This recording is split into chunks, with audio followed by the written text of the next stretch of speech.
let's get to tonight because it's fascinating, Brad. I'm curious your thoughts on what we've seen so far in the market for UTSA and Marshall. This was as high as, I think, 12.5 for UTSA. And then we get wind that Frank Harris is not going to play. It's not official, but it seems pretty official that he's not going to play. Has the market gone too far if this gets down to 7? I laid a little 7 just because I felt like the market went too far. What do you see tonight? If Frank Harris is out, how does UTSA without him still stack up against Marshall?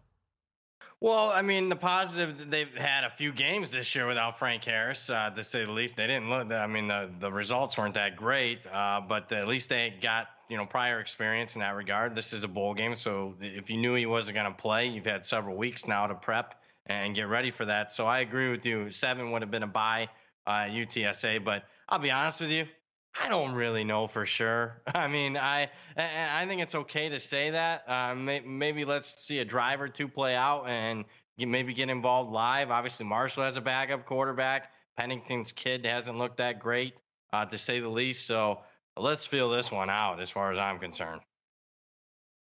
Brad, is there another game, like top of your head, that you think we're going to see a line movement that, hey, I could see this line moving 3 or 4 points based on opt-outs, based on something else? Is there another line movement, in our future here? Oh, wow. I mean, obviously we saw one today with Auburn, Maryland. Tim was all over that one prior to the announcement there. That any game wouldn't surprise me moving at this point.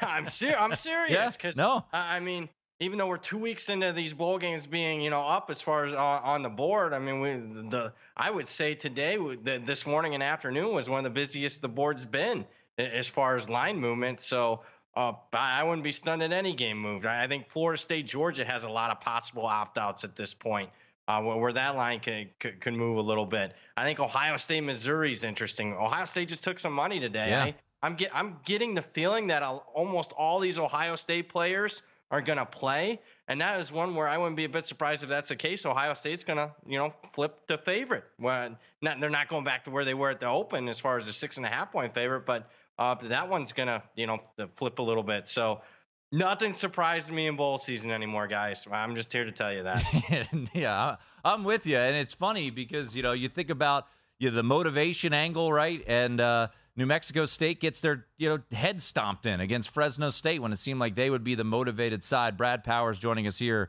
on VSiN Primetime.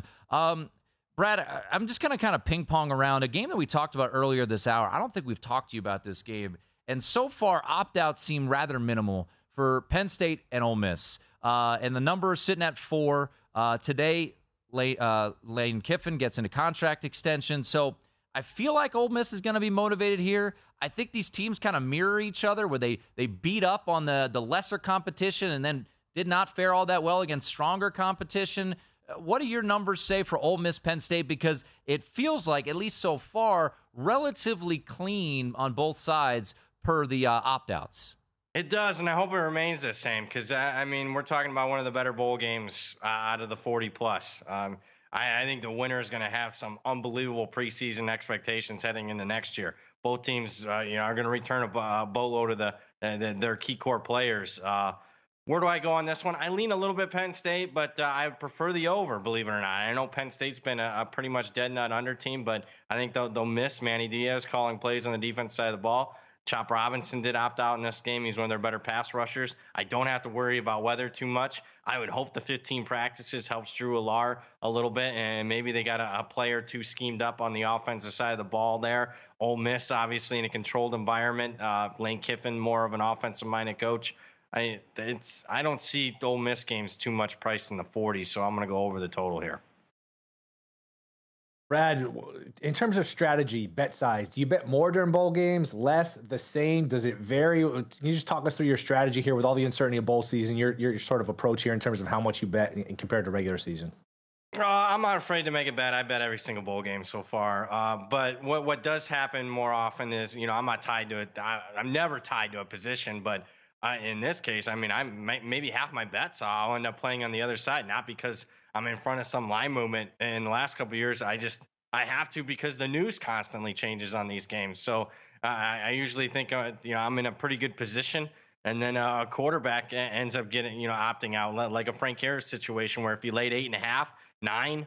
You were sitting pretty for 2 weeks with 3-4 points of CLV on UTSA, and then all of a sudden on game day, you don't have that CLV anymore. So I'm just not tied to a single position. I would say half my bets, I have both sides of the game, whether it's the total or the side. Talking to Brad Powers, college football handicapper, joins us every Tuesday in this spot. Brad, we saw a little bit of movement today towards Michigan at some spots, and then here at Circa, actually, I think they took a little bit of Alabama money. So we haven't seen any keys yet. I felt like this game would ultimately close Alabama. Still very might close Alabama. What's your handicap on the Rose Bowl, Alabama and Michigan as of right now? Yeah, I know what squares can be, but it's okay. I mean, squares have won plenty of games this year. But I'm gonna take Crimson Tide of Alabama here, and I have bet that, and I'll probably end up rebetting it. The more I dive into the matchup, I'm really concerned on Michigan. I mean, you look, they really didn't. Let's start going through Michigan's schedule. Really didn't play anybody the first 8 games of the season. As the schedule got harder the last 4 weeks of the season, just so happens to be the 4 best teams they played. Look at that Michigan offense. Averaged 282 yards per game. If you stack rank that over the course of the season, that would rank number 129 in the country. What's the pathway to success for this Michigan offense? I don't think their wide receivers will beat press man coverage from Alabama's outstanding corners. All year long, they have not looked as good running the football as they did a year ago. Corum and Edwards just don't have the same explosiveness. So, and the offensive line was banged up down the stretch, and Zidner's not coming back. So, I don't see, Michigan going up and down the field on this Alabama defense. And yeah, if you tell me that Jalen Milroe plays a clean game, would not be a bit surprised Alabama wins comfortably here. So I like Crimson Tide. I'll be with the public here. Brad, how about the other game? Washington, Texas. Washington's a team. A lot of people feel like the record's better than their numbers. It's an interesting matchup there. Secondary trying to guard Texas wide receivers. What do you look for, Texas, Washington? Yeah, I think I'm on an island here. I mean, a lot of the people that I respect, like Washington here. I don't. I'm more on Texas. I just think Texas has a higher ceiling, provided Xavier Worthy's healthy. I hope that's the case. He was on crutches the last time we saw him out, but if he's healthy and can go, I got a Texas team that played arguably their 2 best games of the season in their last 2 games of the season. The blowout wins over Texas Tech and Oklahoma State. I think what separates the 2 teams, Texas's defensive line, Tavondre Sweat in the middle. I mean, it's one of the better defensive fronts. I think they'll win the line of scrimmage. And I just go back to, all of a sudden everybody's flipped on Washington. Why? Because they beat Oregon? I mean, in that game, they were a 10-point underdog for a reason. And this is a Washington team that's just been getting by. 9 straight wins by 10 points or less. Give me the Longhorns here. Brad Powers joining us here on VSiN Primetime. Brad, a team that you and I both follow very closely, Notre Dame. Uh-oh. It is the Opt-Out Bowl down there in El Paso. I'm going to be there, so looking forward to being on the coverage of this game. I'm curious where you stand right now. So consensus market, 6.5 for Notre Dame, 42. I mean, both these teams have been decimated by opt-outs. Notre Dame's defense, for the most part, is relatively intact. I played under. That was my first bet of the bowl season, was under in this game. Right now, where it stands, what's your feel on this game with all the opt-outs that we've seen on both sides? Quarterbacks, running backs. I mean, it is a who's who of opt-outs in Oregon State, Notre Dame. Unfortunately for the listeners, it seems fair with all. There's just way too many question marks, even for a guy like myself to price. I mean, we're talking 20+ starters out of this game. I mean, this is exhibition to say the least. I did take an original position on Oregon State and under. I will say this: I'm normally very negative on Notre Dame. I will say Marcus Freeman has upgraded the talent level, specifically the next 22. I know they got a bunch of starters out, but 22 through 44 for Notre Dame is as talented as they've been probably in 30 years.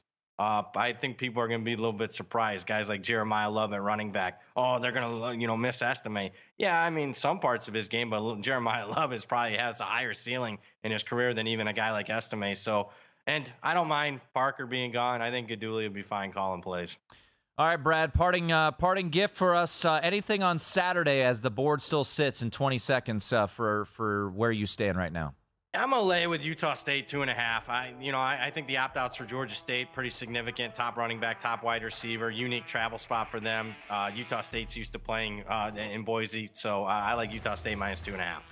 Go to VSiN.com/subscribe to become a VSiN Pro subscriber today.